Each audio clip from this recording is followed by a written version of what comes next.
patreon.com/phone booth fighting. Thanks to everybody who's been joining up with us over there. The army is growing, Frank. You know, I had that page for a while, and we really did the bare minimum with it over there, but you were able to join for the bare minimum. Everybody was just tossing in a buck over there. But now we are generating a lot more content to put on the page because we're all at home. We can't go anywhere. So we may as well just get on this internet connection and talk as we do and share it on a pretty much a daily basis with all the folks over there at patreon.com/phone booth fighting. So number one, thanks to everybody who's on here supporting the show. And number two, please tell a friend. Tell a friend if they're looking for some entertaining content. If you're entertained by it and they're a friend of yours, chances are they will be too. So please spread the word. You see Frank Mir up there on the video if you're watching us on the video feed. All right, Frank, so UFC 249, you know, Dana White is committed to making this fight happen, even in the midst of every other sporting event being canceled. Entire seasons have been canceled. Baseball, hockey, basketball. I think the only thing that hadn't been canceled is football because it's far enough off that, you know, we'll see if everything will be straightened out by then. But concerts, no one's touring, nobody can perform. The only two events that you're still hearing talked about being held are UFC 249, which is in 2 weeks, and interestingly enough, WrestleMania, which is, I think, on the same weekend, or maybe I think it's the weekend before. But they're going to hold that event in an arena with no people, and it's actually being pre-taped, I think, right now as we speak. And that is what the UFC is talking about doing for their next pay-per-view. Now, in case you didn't know, and most MMA fans already know, this isn't just any pay-per-view event we're talking about. This is Khabib Nurmagomedov and Tony Ferguson headlining. It is not only, I think, probably the top fight that everybody in the MMA world wants to see, but it's a fight that has been delayed 4 times now, I think. This fight is like a cursed fight. It has been delayed for injuries. I think I'm right about that 4 times. It's 3 if not 4. I got to look it up. So this would... I think you're right. I think someone said this would I think that's right. Yeah. So I understand all the reasons you want to make this, but let me just get your thoughts, both, I guess, morally, but also logistically, about what this would look like. Because Dana White has said he said it's for sure happening. He has not announced the location of it, but he has said that there will be no fans in attendance. So it's going to be a type of near empty facility thing. Well, I mean, whether he should do it first. And I know this is probably going to piss a lot of people off that I think this, but like, look, I realize that the coronavirus is real and it does pose a threat. But I still feel at a certain point we still have to live our lives and still do so in a responsible way. But I think that right now that gauge of responsibility is a little too much on the side of caution. More people have died in Nevada right now in car accidents than they have of the coronavirus. And I don't say that as in, well, just drive your car, don't wear your seatbelt, speed around, it doesn't matter. I'm like, well, no, follow the rules, try to be as safe as you can. But I feel that everybody would think I was being absurd if I said, hey, guys, wait a minute. I think as of February, I tried to look up the thing. There was like 24 deaths, vehicular. And it's, if I told everybody, hey, you know what? Everybody sell your cars, public transportation from now on. There are 24 people here, cars. They kill people. They kill a lot of people every year. I think people would look at me and go, well, you're right. A small percentage of people are dying in car accidents, but the benefit outweighs the cost. And I'm not saying that in a callous way of saying, well, if some people die of corona, no. I also realize that more people die every year from the flu.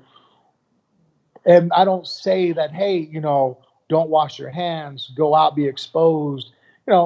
I hate that when guys go to the gym sick. because they think that proves how tough they are. Like, hey, how you feeling, man? No, I don't feel so well. I'm like, why are you here rolling with everybody, man? Go home, man. You're gonna get us all sick. So I'm not saying throw caution to the wind. I'm not the guy saying, hey, go have but at the same time, I don't think we should sell all our cars. I mean, if really we were looking at totality of how can I make sure more Americans don't die at the end of the year, if everybody sold their car right now or just parked it and had to walk to work, I would save more lives. But I don't think anybody behind that. So, but that's what I mean about balancing it, because I think then it's too easy to make me into a straw man argument saying, well, you're saying that people's grandparents and they don't matter, and just because it doesn't kill as many people should be cautious of it. No, I'm just saying that I think that our life deals with dangerous things on a daily basis. I mean, but we gauge it out, just like, look, people do get eaten at the beach by sharks. It happens. Doesn't happen enough that when I go to the beach, I don't play in the water. That doesn't mean that I go diving at 2 a.m. with, and have spearfish hanging off my hip and swim out 200 meters, maybe not tell anybody. Terrible idea. Just throwing caution to the wind and being an idiot, But at the same time, closing everything off and making it to where, okay, now businesses are closing down. I have personal friends that are losing their businesses right now because they can't keep doors open. I don't know. Like, I'm for them putting this forward. And then if you don't have the fans there, you don't have the crowd, how easy would it be just to go ahead? I mean, to implement, okay, we're going to, go to the governor. If they say, okay, look, we're telling you still can't have more than 10 people there. I'm like, what if I tested everybody? If I tested the whole crew, all the fighters, their camps, 2 weeks out, we'll test them for the coronavirus. If everybody comes back negative, we're good. They go inside the building. We have the fight. We obviously don't have fans involved. I think that having a production tested that way and monitored, I don't think is unfeasible. I don't think that's an unrealistic goal to sit there and go, I can get 100 people in an arena and very much control any type of outbreak. Yeah. All right. Yes. I try to break that apart and think about, let me first of all say what I think the UFC is doing right, because the UFC has money. And let me preface this by saying I believe in a situation like this, and this is a come together moment. This is like, in some ways, this is like World War II. I mean, this is like you got attacked like Pearl Harbor in the middle of the night, nobody's fault, or not the middle of the night. You know what I'm saying? Like it was, we're this is bigger than the event itself. That's right. Like a moral victory. And we're all one, and we all need to come together and do what we can. And if you are bring yourself right back center screen there, if you will. Thank you. Yep. If if you are the UFC, or if you're Mark Cuban, who's another one that's doing this, if you have the means, if you're continuing to pay your employees even when they're not doing their normal work rate or maybe even any work at all, you know what? You're a hero for doing it. I applaud you. That is the time that the rich man, the billionaire, needs the pat on the back, because you had the means to do it and you're doing it. Okay, that's what they're doing right. And therefore, if there is a way for them to safely continue to generate income, even if it's not the amount of income they're used to generating, I actually give them more leeway. Can look at it and go, well, if there's something they can do online, if you're telling me that people are they're gonna generate money by selling pay-per-views, or ESPN Plus and all that, but I also know what they're doing with their money, they're continuing to support their part of the economy, I'm definitely giving you more length to do that, right? So then we talk about, okay, how do you effectively do it? Now, like pro wrestling, where You really only need, I mean, if you wanted to totally bare bones it, you could have two people in a ring and a remote camera and no one else in the entire main room. You got commission too, because that's what I'm talking about. See, that's the difference. That's pro wrestling. With MMA, you need the commission, you need 3 judges, you need cut men, you need corner men. So every fight is got, I mean, off the top of your head, what's that number? A dozen at least personnel, 3 judges, 2 commission. I mean, I don't know what that number to be, but it's got to be somewhere. I would say at least 30 people. Okay, there you go. 30. Okay, so you're going to have 30 people per fight. Now, you're also talking about just doing that main event, but a full fight card. So now you've got 8 fights, 9 fights, whatever it comes out to. And even though they're going to be using some of the same judges, let's just use that same ballpark. Truck in the back. Yeah. No, there's going to be a lot. But there's still going to be, I mean, even if out of those 30 people, let's say 10 of them could be constant, meaning commission or judges or whatever, the other 20 to dozen, they might be having to change over as far as like cornermen and things like that. So you are talking about a large number of people. Now, to your idea, if everybody could be tested, sure. Now we're talking about an extra layer of safety. However, and this gets back to the morality of it. Well, I think that's... No, what I was going to say is if you do that, how are all those people getting tested? Because now we're talking about, do you mean to tell me that we don't have enough test kits to go around for people who are showing severe symptoms of this, but we've got, 150, 200, however many that's going to take, test kits to test all these people for this event? I mean, there must be some way that entire NBA teams got tested when they did so that we could find out that 1 or 2 of the athletes had it. But I then think you get into a bit of a moral question of, yeah, but how is it that they were able to just test however many people that are seemingly completely healthy when we can't get the kits for see what I mean? So then we get back to that. Yeah. But right now, we had a friend of ours just came positive with the coronavirus here in Vegas, and she just went to the clinic, had symptoms, and they did a blood test right then. I don't know if the test kits are scarce. Well, yeah, but she's exhibiting symptoms though. So that's what I'm talking about, the difference between her going in with some symptoms and somebody going in and going, no, I'm fine. I just want to get tested. I think it would be tough for that person to get tested. Now imagine you and 120 of your friends all going in and going, no, we're fine. We'll pay for it, but we just want to get tested. I mean, they're going to be being offered some sort of Aren't they doing drive-through testing in California? Yeah, but I don't think that's for everybody. I think you can just, I think you...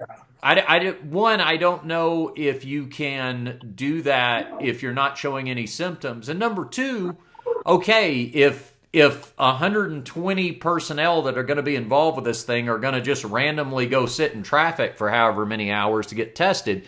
But again, that's not what we're talking about. Somehow this is going to require an extra level of access. So yeah, but for what we're gaining, what we're losing.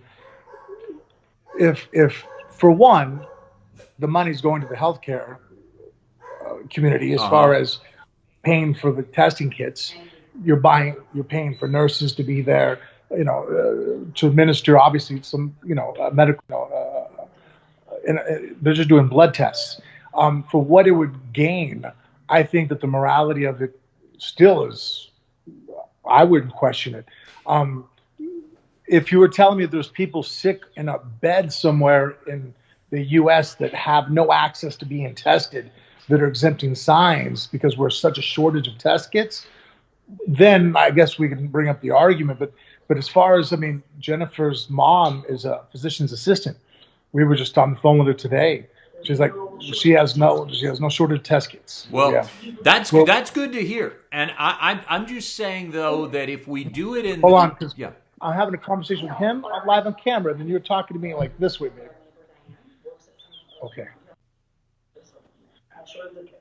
All our friends that are nurses have let us know that there is no shortage of test kits. Well, that's good, and that's good to hear. But I'm just saying, if we're going to then involve the private sector, then we do it this time. But then again, if you look at it from a moral perspective, then why doesn't the business who employs 120 people then say, hey, well, show up with my 120 employees. I'm going to pay for these tests.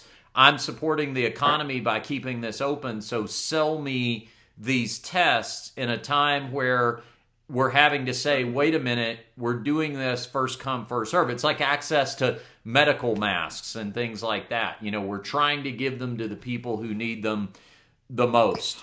So I think another problem too here, Frank, is that we're still in this stage of not knowing exactly what we're dealing with.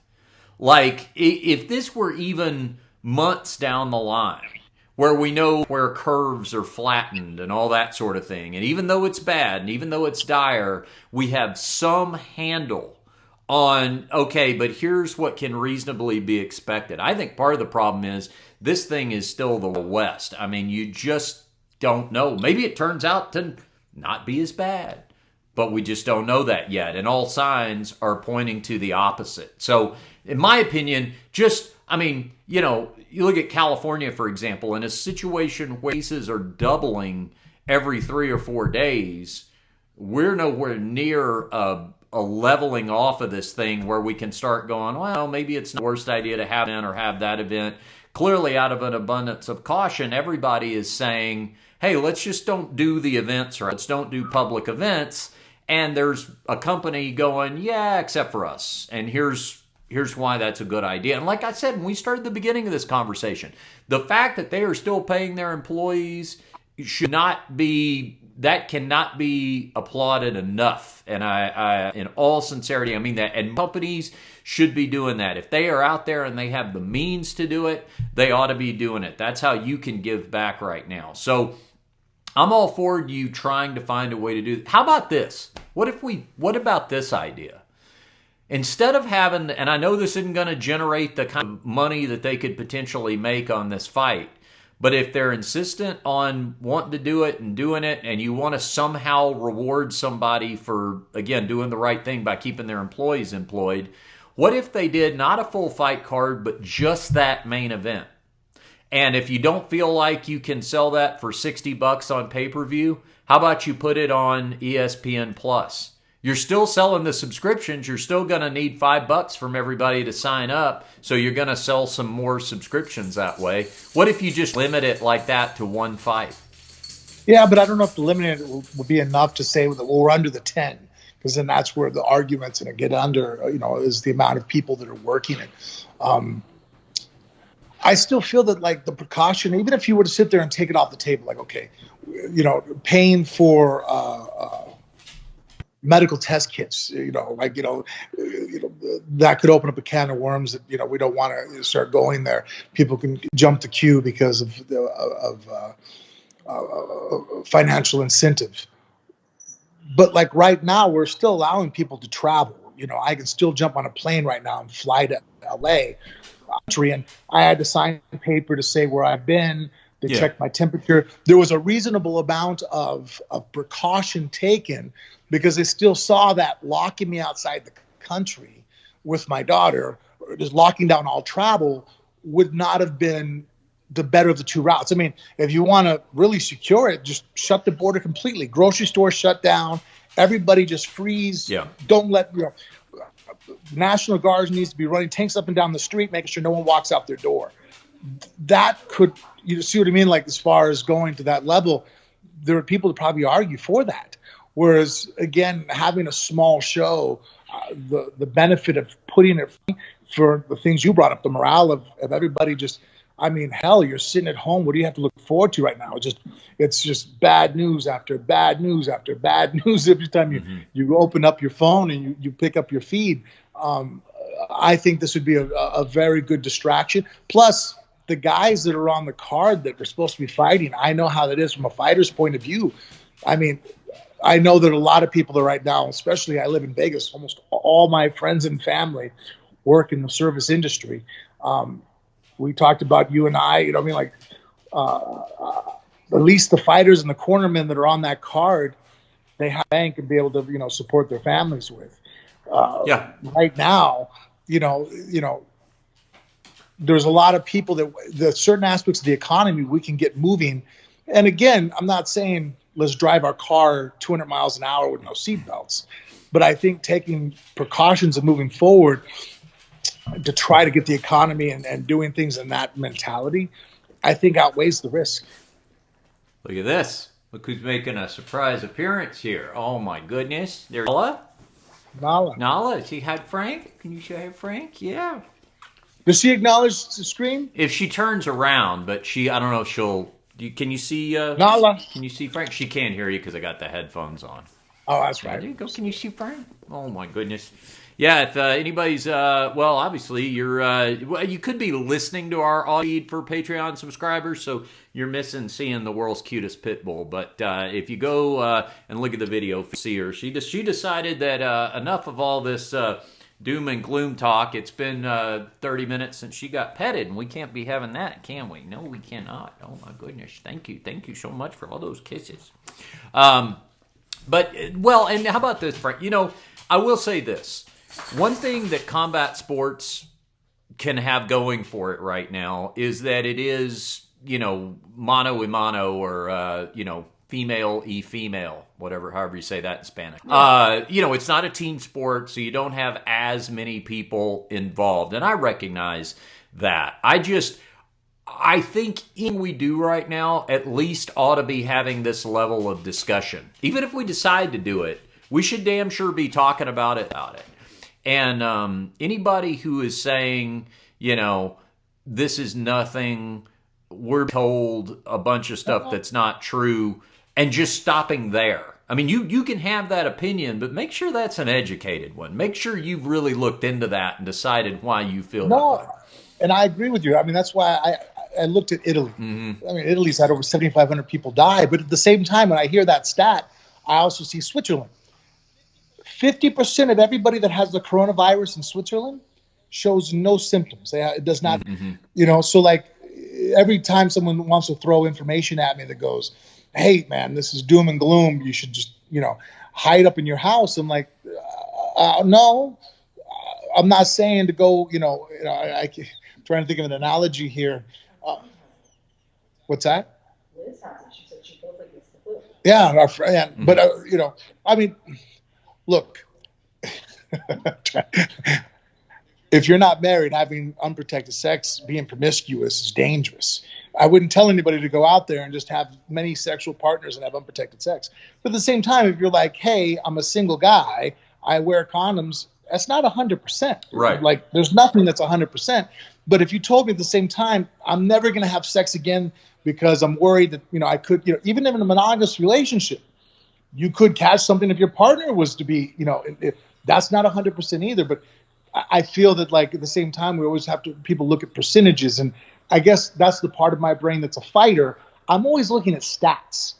You know, if I'm fighting John Jones, am I worried about his double leg takedown, or am I worried about him, you know, well, statistically, how many guys is he triangled? Mm-hmm. Is it impossible for him to throw me in a triangle if I completely just put my arm down between his legs and completely forget where I'm at?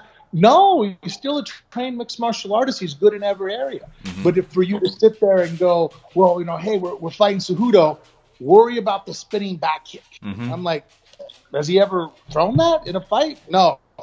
Yeah. But he's done it on the back a couple times. I'm all, you're right. I mean, and that being said, I've seen fighters get caught with shots that you're like, wow, that'll never happen again in a million years. Paralyzed by that. I sit there and go, well, you know, you just kind of shrug your shoulders and go, that's fighting, you know, that happens, but let's train for the percentages of what is most statistically going to happen and how I can lower my percentages of danger. That makes sense. I think the one thing I would point out with that, because funny you mentioned that, because the STD was the exact same thing I was thinking of in terms of an analogy. But the difference being, you could say it's sort of like herpes. Like there's an infinite number of people walking around the planet that have it. Some of them have outbreaks. Some of them never show symptoms. You don't know who's carrying it and all that kind of stuff. The difference being, to get it, you do have to have sex. In this scenario, this disease is out there and I cannot avoid getting fucked. Like, it's just, you can't, it's breathing. And hey, on the herpes virus, you know that people die from that. No, really? No, I don't. It can I don't think I actually actually cause knew a that. swelling in the brain when you have an allergic reaction. I forgot the exact. I watched a show one time where a guy had the herpes virus in his body, Yeah. and his body, the way it responded to it, swelled his brain. Yikes. Well, So, sorry.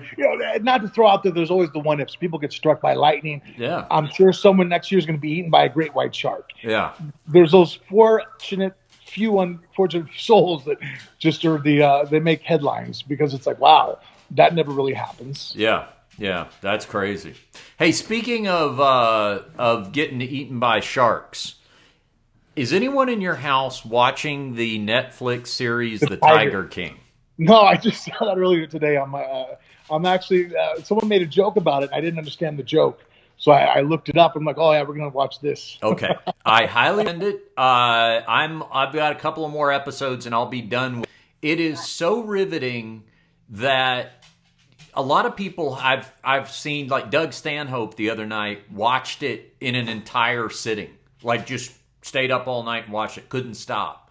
Really, I'm gonna watch it right now. Yeah, I mean, and it's one of those things where if you're watching, like you'll watch it and you'll This think is like about, some cocaine dealer is feeding his victims to tigers and shit. oh, like it's stuff? way bigger. It's crazier than that. It's crazy exotic animal people, and its main focus is this one guy. No spoilers here. I'm not going to give anything away, but Okay. it's the main focus is this one guy. But about every 15 they introduce a new bizarre character that's as bizarre as he is.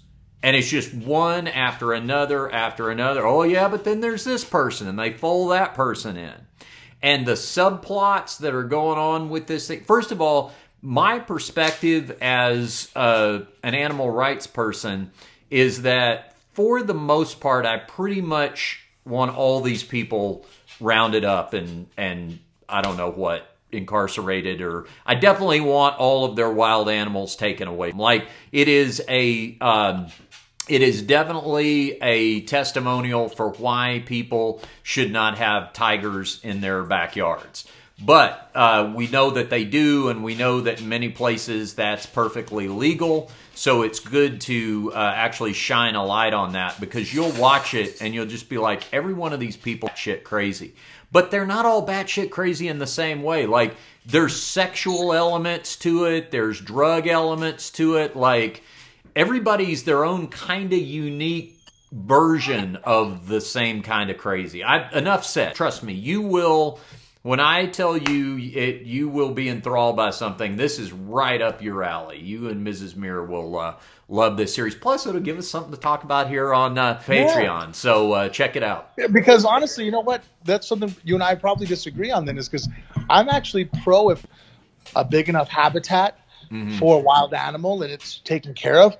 To me, I'm sitting there going, if I was a wild animal, do I want to be kept in a nice, as long as, again, I don't believe in the cruelty of it. I mean, if you have an orca that's used to swimming so many thousand miles a day, putting them in a bathtub, a pool size, it'd be like, me living in my closet. That is a horrendous life. But if you're telling me that, like right now, if my life had to be either quarantined, stuck in my house where I get to eat whenever I want to eat and I can have social life whenever I want, boredom might be the worst thing I have to deal with, or I have to fight for survival out in the middle of the woods where somebody's trying to either eat me or I have to try to eat it to survive. I'm actually for the house. Yeah, I mean, if I get thinking of it that way, and as a person, that's kind of how I would think of it too.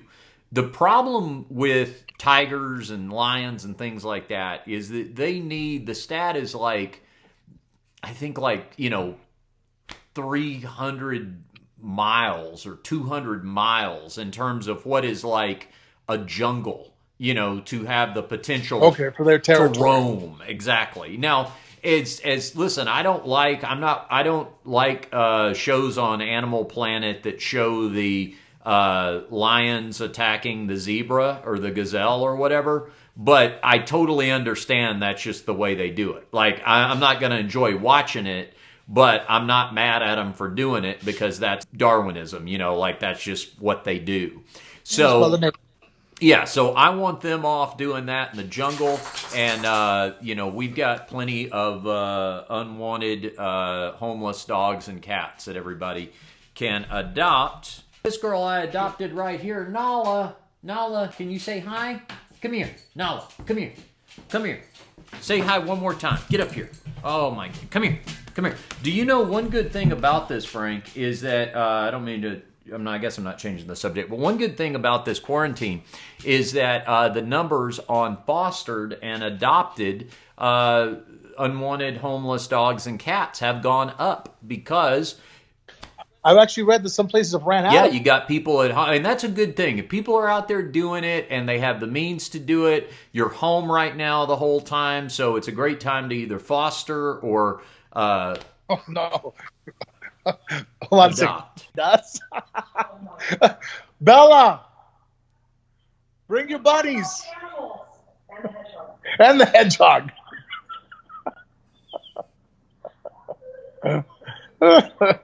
It's a day at the House of the Mirrors. Children, I multiply animals.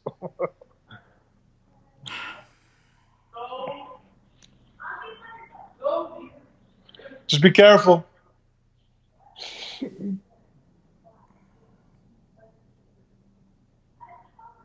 You've adopted some animals. We have. Our friend Liz came over and brought her bunny, a floppy-eared bunny. And so then my wife, I was still feeling a little jet lag, and it was Sunday, and I was like, I'm going to stay home. So they went to the person's house who takes care of these bunnies and breeds them and just, basically gives them away and takes care of them. And they were supposed to come back with one bunny. We came back with 4 bunnies. And then, I don't know how, but then I woke up the next day. I got to stop taking naps. I woke up with a hedgehog. I don't know how that conversation even got started. So now we have the turtle, the hedgehog, 2 dogs, and 4 bunnies. Hey, are you guys coming with the bunnies? Dad wants you to bring the bunnies and the hedgehog down. Oh, okay. I'm sorry. This takes long. Okay. Frank, can these rabbits be spayed and neutered? Yes, do now. Yes, there's a place that does them on Tuesday. On Tuesday, We're actually taking them down because you would not believe what I was doing last night. So we have the bunnies, and I'm looking at them, and my wife goes, well, how soon can they start to breed? And Jennifer looked it up. She goes, months. Like, they're old enough that they could possibly start. So it's like, well, how do you tell if they're a boy or a girl? So here, Billy.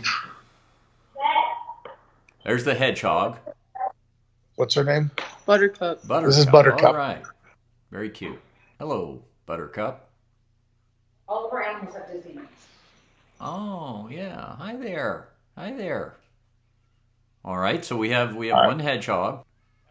If there's no one for the hedgehog to have sex with, I'm feeling better about that than I'm just okay. This one's, I think, Jennifer's, right? Yeah, Bambi. This is Bambi. Oh, hello. And this is an Angora. All right. So back to, you were telling me about spaying and neutering them. Well, my wife, I said to her, are they boys or girls? And I guess the person she got the rabbits from goes, they're too young to tell.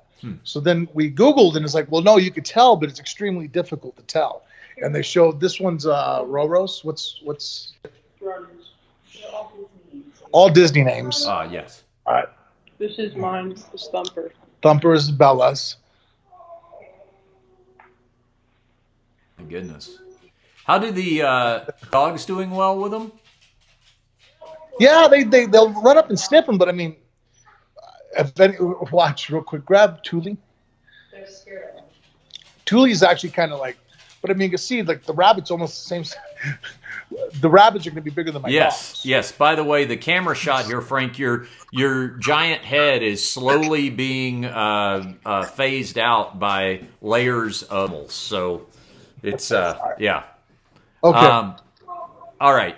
Well, just so. And then last one here. This is Cage's Coco. Coco. So, anyways, you can grab a rabbit or the bunny, and anybody at home can Google this. There's a way to check. I tried checking, and you look at the pictures and you look at the rabbits. Like we're sitting there, all of us were arguing whether that was a penis or a vagina because they are extremely difficult to tell the difference. Rabbits are not well hung. Wow. It's like there's a really very difficult way to tell, and basically it just needs an expert. So Tuesday we're going to take them down and have them all taken. Okay. Good. Tuesday. So I never want to breed them, so I think it's always better to spay and neuter because it takes away that drive. And spay and neuter. Cool. Spay and neuter. I'm like Bob Barker here right now. Yes, spay and neuter. Good idea. You know what? Tell you about spaying and neutering. Not that I'm, but we do practice birth control here in the house. Jennifer and I have been talking about how, just like what everybody's going through, and with the quarantining and all that. Your eyes got big because you thought for a second I was going to say we're talking about having a kid, right? No, I did. I was like, no. Kid of coronavirus. No. What we were talking about last night? Actually, we were we walked the dogs around the neighborhood last night, and I looked at her and I go, because we're having those moments where we'll go, when did we leave the house? Was it Tuesday? What, days are just running together. And I said, I tell you one thing, even though we're processing that, you look on social media, one thing we're not dealing with right now, homeschooling. You seeing these people? You've got to, I guess you guys are got to be dealing with it to some degree. And it's just like, even though some of your kids are a little, but it's like, you're seeing these people who have like first graders, second, third graders, and they're like, I'm like, man, that is a whole nother layer of stress I couldn't imagine right now trying to deal with that. Yeah. It's causing it. Well, at least the kids with the laptops, the way their school was set up, it actually was pretty easy. We haven't really, I'm kind of spoiled. I basically was like, hey, Bella, Cage, do you guys... Oh, yeah, because they've got the online interactivity. Yeah, not everybody's had. It's like, one thing, it's probably driving up a new appreciation for teachers. A lot of people are realizing what teachers have to go through. All right, well, let's put a wrap on this one, Frank. You obviously have a menagerie to care for there. And we'll thank everybody once again for subscribing to our Patreon page here at patreon.com/phone booth fighting. Be sure to tell a friend.